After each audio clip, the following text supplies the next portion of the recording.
this going.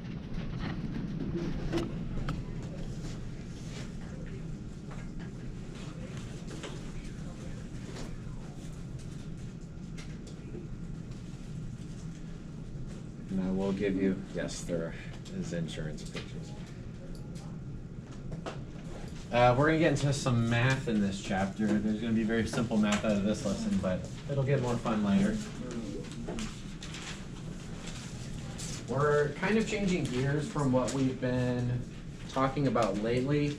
Again, so the kind of the way this class progresses is we started with, well, once we got past the history and all that stuff, what an atom is, right? Protons, neutrons, electrons. Then we put atoms together, we make compounds. We've basically been talking about compounds since, I don't know, October or something. We talked about naming compounds. We had to learn different types of compounds, and then we just had an entire chapter on specifically covalent compounds. So we've been stuck on compounds. We're still kind of on compounds, but instead of learning about them chemically, we're now going to talk about how we can quantify them, how we can relate mass to the number of atoms, the number of particles, and basically count them. Okay, so the idea here is that we are trying to determine the number of atoms involved in a reaction. Okay, if I have a sample of carbon in my hand, as a chemist, I'm interested in knowing, well, how many atoms is that? Because if I'm going to react it with something else, I want to know details about what that reaction looks like. Okay, and so that's kind of where we're headed with this, is how we can put numbers on the stuff we've been talking about. And then after this, we'll get into actually doing talking about chemical reactions. Okay, so we want to be able to count atoms. What's the problem, though, with that desire? There's a ton of them, and it's not so much like we can count pretty high, so it's not necessarily the number of atoms, Ethan. You can't see them. You can't see them. Yeah, they're too tiny. You can't really count them. So we're kind of stuck, because as chemists, we want to be able to quantify the amount of something that I have in terms of like number of items, but we're kind of stuck because they're so ridiculously tiny, okay? But we can count something about chemicals. We can quantify it in a different way. What could I measure about it? I said that very funny. About it in the lab. What can I measure in terms of amount? Say it again? Mass. Yeah, mass. I can measure mass. Or volume. Volume's another way to quantify how much of something I have, okay? So we can measure mass, but I want to know number of particles, okay? So this is the problem that we need to solve today. How do we get mass measurements into numbers of atoms? Okay, we're going to convert those two dimensions, okay? So I want to give us a non-chemistry example first, just to kind of wrap our minds around how this is going to work, and we'll go from there. I might move on. There's really nothing to write down on this slide, unless glares from students. Moving on, candy. Let's talk about candy, okay? These are just examples. You don't need to memorize these or anything like that. Let's just talk about it, okay? So counting small items, okay? Obviously candy is small, but it's not small like atoms, but it'll work for this, okay? Let's say, what are we doing here? We can count by volume or mass, okay? Let's say I know that a lifesaver has a mass of 2.44 grams. Instead of counting them individually, could I figure out how many lifesavers I have if I know the total mass of the sample? Is that possible to figure out? Pretty easy math, yes? What do I do? Hey, just divide. Ethan's going to do it right now. It's 32. Monsa's going to beat him to it. It is 32. Is it exactly 32?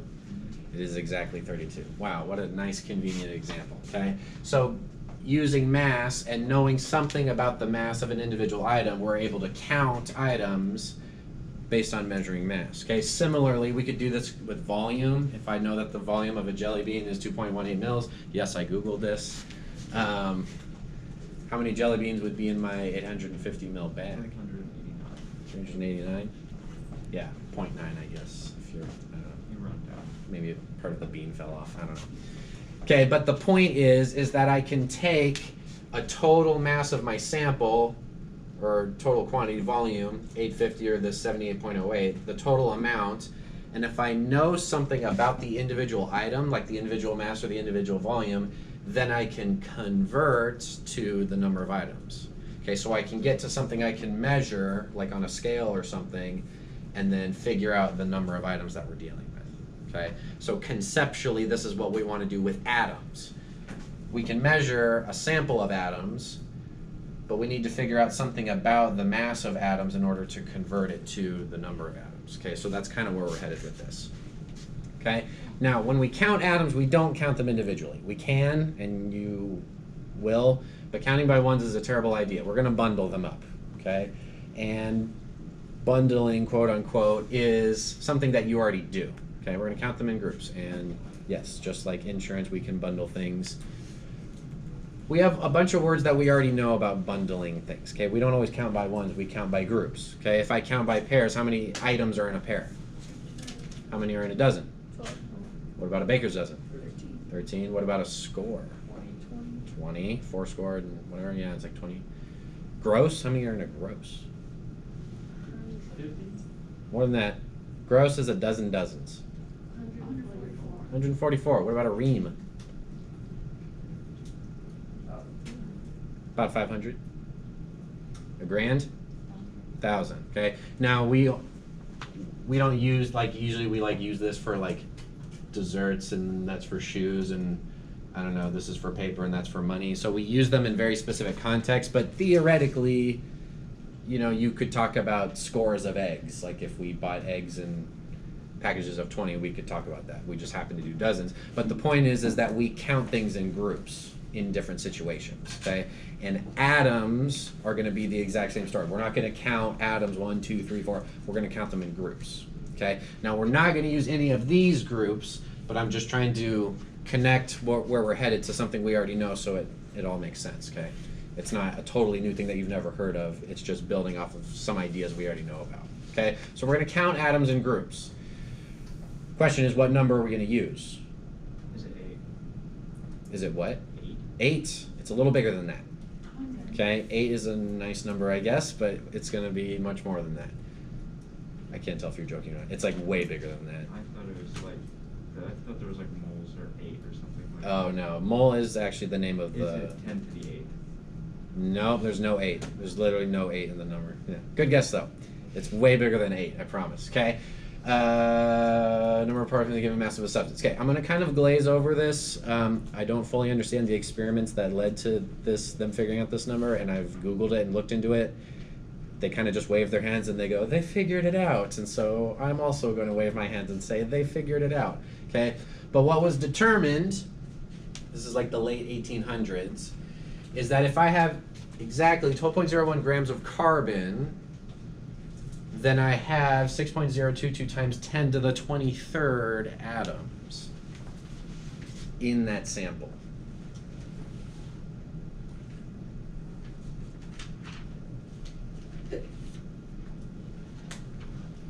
Is that a lot of atoms or not very many atoms? That's like 0 atoms. It's like more than 2. It's more than 2. Did you say like 0, John? Are you saying like it's like a decimal? Yeah. Okay, so let's figure this number out. I've got 6.022, but I'm multiplying by 10 to the 23. Does this make it a tiny decimal, or does it make it a huge number? It's a huge number. This is like stupid big, right? 10 to the 23rd means I do what? If I wrote this in standard notation, what do I do at this decimal point? I move it over 23 times. So there's 1, 2, 3 to the 2, and then I need 20 zeros after that. Yes? Lots of atoms, okay? So 6022, and then let's add 20 zeros. 1, 2, 3, 4, 5, 6, 7, 8, 9, 10, 11, 12, 13, 14, 15, 16, 17, 18, 19, 20. That's how many atoms, carbon atoms, are in a 12.01 gram sample. How do we say this number? Count up with me. 3 zeros is 1,000. Yes. Oh boy, I'm nervous. 3 more zeros is billion, trillion, quadrillion, quintillion, sectillion. This is 602.2 sectillion atoms. Okay, this is how we are going to bundle atoms. We're not going to count them individually. We're not going to count them in groups of dozens. or groups of thousands even, we're going to count them in groups of 602.2 sectillion, otherwise known as a mole. Don't know why it's called that, but it's called that. Okay, and it is named Avogadro's number, named after the man himself, Amadeo Avogadro. Yes, he has a giant forehead and eyeballs and a tiny chin. It doesn't mean you need to laugh at it. Is he okay? He's smart, so sure.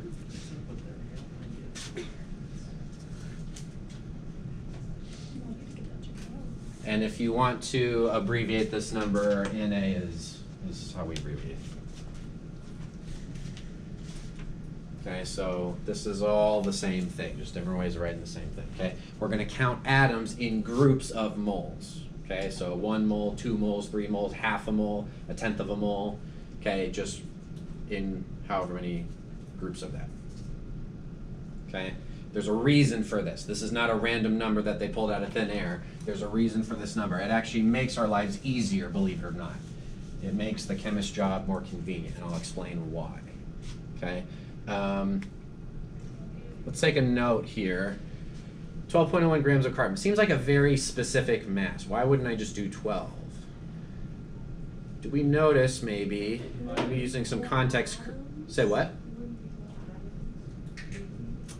Reasonable guess, reasonable guess. That is not the case. Context clues around the room. What's the connection between carbon and the number 12.01?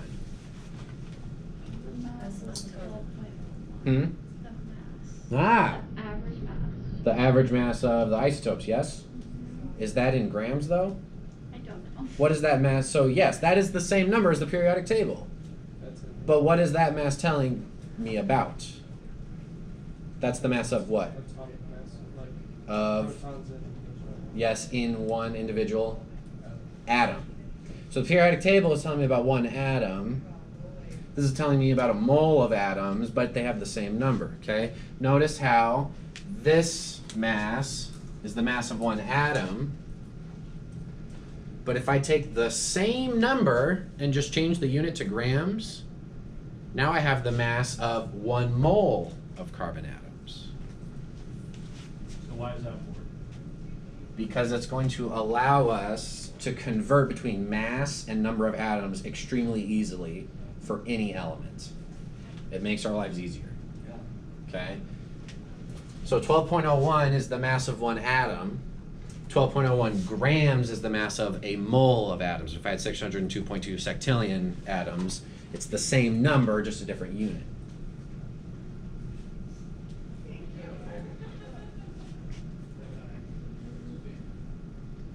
Okay? Do I have anything? And we can use this for any element. Wait, what do you mean for any element? So if I had a mole of nitrogen atoms, aka 6.022 times 10 to the 23rd nitrogen atoms, wild guess on the mass of all of those atoms put together, how many grams do you think that might be?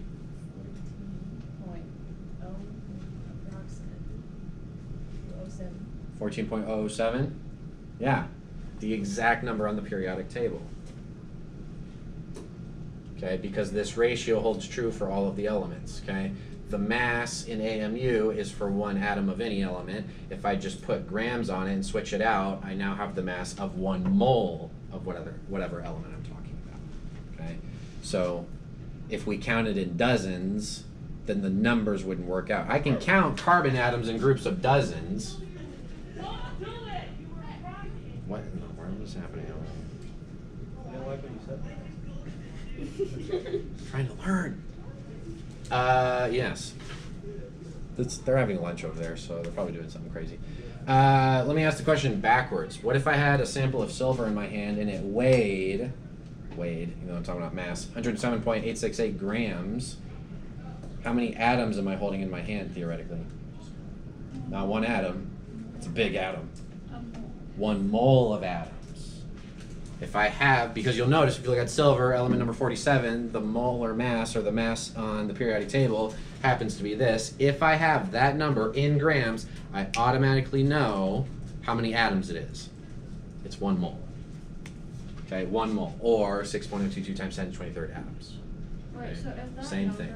was like, wasn't that, do you have to like divide it by the 6.022? Yes, it would be a ratio, right? If I had whatever half of this is, 53.5, you know, it would be half of this number. So So, it's 0.5 mole. exactly, 0.5 mole, right, exactly. So instead of saying 3.011 times 10 to the 23rd atom, you just say 0.5 moles, right? It's like saying instead of 6 eggs, you just say half a dozen, right? So we're going to be counting things in groups of moles. Okay, half a mole, 2 moles, 3 moles, 0.8 moles. Okay, we're going to be counting in these groups. Okay, that's how chemists quantify atoms. Okay, we okay so far? Kind of makes sense a little bit? Okay, so just connecting to this to what we just talked about, chemists bundle things in groups of moles. Yes, we have pairs and dozens and baker's dozens and all these other ones, but we're going to use the mole because it makes our lives more convenient because it relates to the periodic table very nicely. Okay, now a mole is ridiculously larger than the other things on here, but conceptually it's in the same category. It's just a way to count things in groups.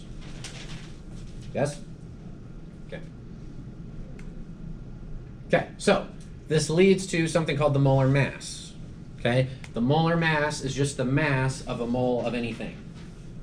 Okay, we can have a mole of carbon atoms, we can have a mole of nitrogen atoms, I could have a mole of basketballs. That'd be a lot of basketballs. I think you can make your own planet with that number of basketballs, because that's so many.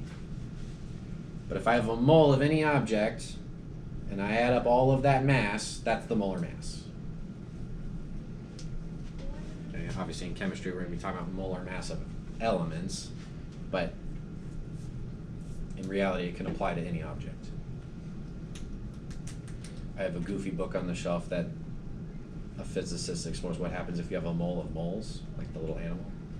It's basically the size of the moon, and you get, it's kind of gross, but it's kind of funny. Okay, so molar mass, the mass of a mole of things. Okay, so the molar mass of carbon, what we just saw a couple slides ago, is that 1 mole of carbon atoms is 12.01 grams. Okay, so the way we refer to that is the molar mass. Okay, 12.01 grams per mole. Yes, that is the abbreviation for mole. MOL is the abbreviation. I don't know why, but that's what it is.